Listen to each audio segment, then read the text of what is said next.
Hello YouTube chess lovers, my friends. This is Gunjan here. Welcome to the 6th episode of Dirty Chess Tricks Against Sicilian.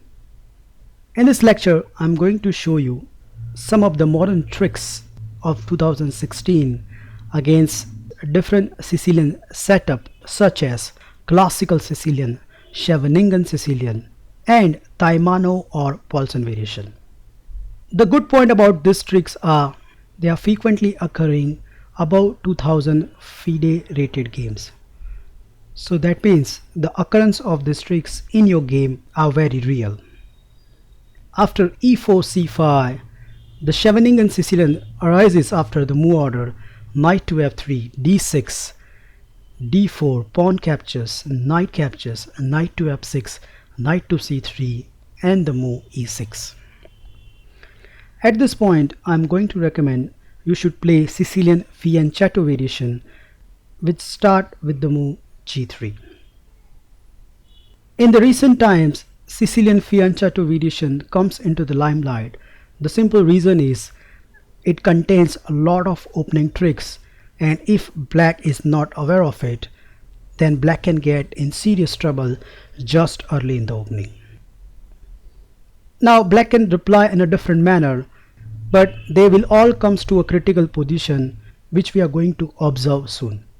So for example, here black continue with the move a6, white plays bishop to g2, and after queen to c7, castle, and knight to c6, we reach to a very important junction, as this position can arise from different move order.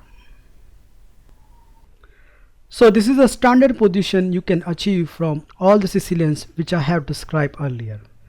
Just to illustrate my point, this position can also be reached via different move order. For example, here black continue with the move Taimano Sicilian, that is e6, d4, pawn captures, knight to c6, knight to c3, queen to c7, g3, a6, bishop to g2, d6, castle, and knight to f6. We reach to pretty much same position. Now at this position, white has this wonderful move rook to e1, which create such a nasty trick that no matter black replies, for example, the most frequent replies over here are bishop to e7 or bishop to d7, but they all leads disaster to the black. Unbelievable, right? But it's true. Let's see them. So the first move I want to consider is bishop to e7. Well, after this, white will continue with the move knight captures. Kindly note, if queen captures, then e5 leads to disaster for black. So the forced reply is pawn captures, and now comes this amazing move e5. So attacking two spots, so more or less forcing black to capture the pawn. But then comes this shocking reply, rook captures e5.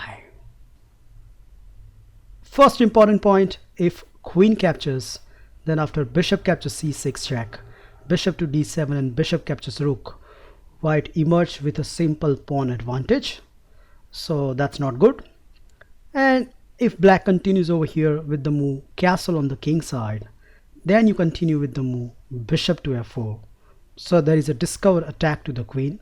The most logical reply over here is queen to b7, attacking b2, but after the move b3, it's okay, material is balanced, but you can see the easiest plan of the campaign by the white.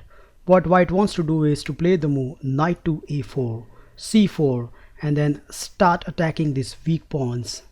And although it looks like a balanced position, white has a sitting target, where on the counterpart, black doesn't have any target in the white camp.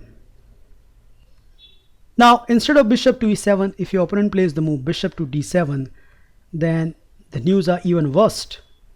And this is a typical Scheveningen move, but here it's outright mistake because of the same trick.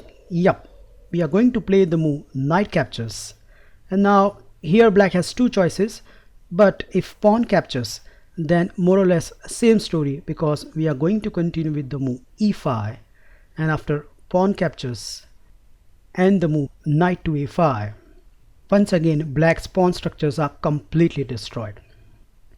Now to illustrate my point how dangerous this position is for the black, I like to show you one of my game where my opponent continue here with the move bishop to e7. I played the move b3, and after he castle on the king side, I continue with the move bishop to b2. So attacking e5, my opponent defended with the move bishop to d6, but after queen to e2, not only that pawn vanished from the game, but later on I managed to create lot of pressure on those weak pawns a6 and c6, and in fact easily converted the full point. So bc6 is not good. That means black has to capture with the bishop. Even after capturing with the bishop, black is not out of the wood, because now white has this dazzling move, knight to d5. Well, what to do? Now the first point to note is this knight is attacking two spots, and let's say black try to run away with the queen, that is queen to d8. Then after bishop to g5, black has some severe issues. For example, the normal and the best move over here is bishop to e7, but here comes knight captures. Kindly note, if pawn captures, then it's a matter of question that where the black king will go. So the most obvious response is bishop captures, but then white will continue with the move bishop captures, and queen captures d6. So white is a clear pawn up, and it's not about capturing a pawn, because white has a very sneaky idea. So if black wants to remain on equal material, then black has to capture the b2 pawn. Afterwards, white will continue with the move rook to b1. I reached this position in one game where my opponent continue here with the move queen captures a2. I reply with the move rook to d1, and now you can see the dark side of queen captures b2. This queen is stopping black to castle on the king side, and that means white has all the chances to finish the game very quickly. My opponent continue here with the move queen to a5. I responded with the move e5. So white is trying to destroy the last defender, and unfortunately black cannot do much about it. My opponent captured the piece. I give him check, and after king to f8 and king captures g2, it's a hopeless position for black. Not only his king is misplaced, but white has a threat of rook captures b7. My opponent responded with the move b5, but I think this is a big time blunder. I wonder if you can spot white's next reply. Okay, I hope you find this crushing sequence, that is queen to d6 check, king to g8, and now the move of the game, rook to a1, and black has lost the queen. The big time problem is if the queen moves somewhere, let's say queen to c3, then after queen to d8, rook captures and rook captures, it's a checkmate. So that means black has to do something about this knight. Now if black simply captured with the bishop, then the simplest is you capture with the pawn, and after the move e5, white has a simple bishop pair, and all white has to do is to gradually open the game to show the bishop power. So that leads to the only reply, that is what happens if black captures this piece.